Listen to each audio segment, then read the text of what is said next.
All right, good evening. My name is Jennifer Ford, and I'm a senior at the University of Louisville. Tonight, I want to talk to you about the movie Driving Miss Daisy and the interpersonal communication that I saw within the film. Neil Patrick Harris, an American actor, was hosting the Academy Awards in 2015 when he was quoted in saying, "They may not be real life, but they'll show us what real life really means." He was talking about movies.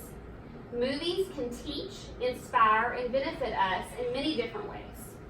This evening, I'm going to talk with you about the movie Driving Miss Daisy, a Warner Brothers film released in 1989, and explore the different communication styles I witnessed between two of the main characters. Specifically, I want to talk about the three different levels of interpersonal communication: I-it, I-you, and I-thou relationships. First, by a show of hands, how many of you have seen the movie Driving Miss Daisy?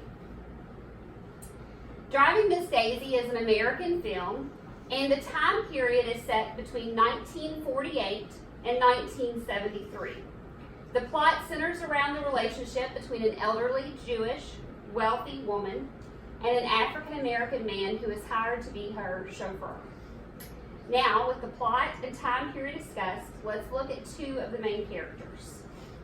Two of the main characters were Mrs. Daisy, played by Jessica Tandy, and Hope, who was played by Morgan Freeman. Mrs. Daisy was wealthy, but didn't want to be perceived that way. She said many times that she did not have a penny growing up, and that she grew up on Forsyth Street. She was Jewish and attended temple services.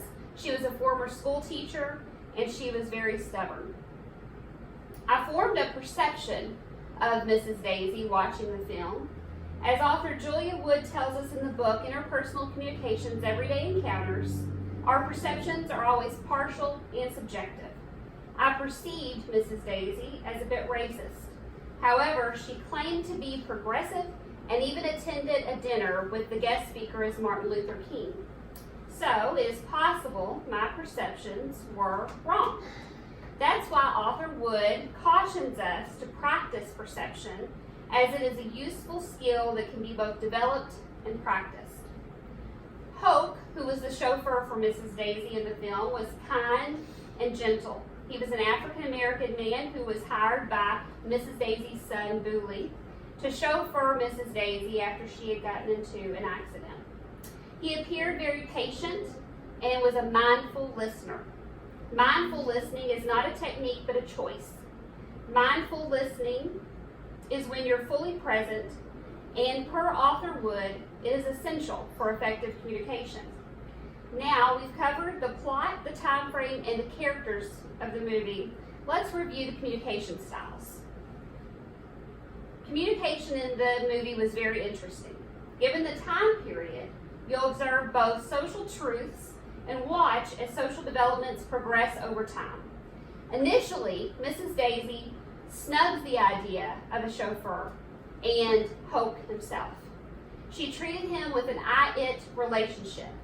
In the book, Interpersonal Communication, Everyday Encounters, I-it is where we treat others very impersonally, almost as objects. Over time, Mrs. Daisy changes her communication style with Hope, and it goes from an I-it relationship to an I-you relationship when Mrs. Daisy acknowledged Hope as something more than an object, but still refused to fully engage with him. By the end of the film, we witnessed Miss Daisy modify her communication to reflect an I-thou relationship.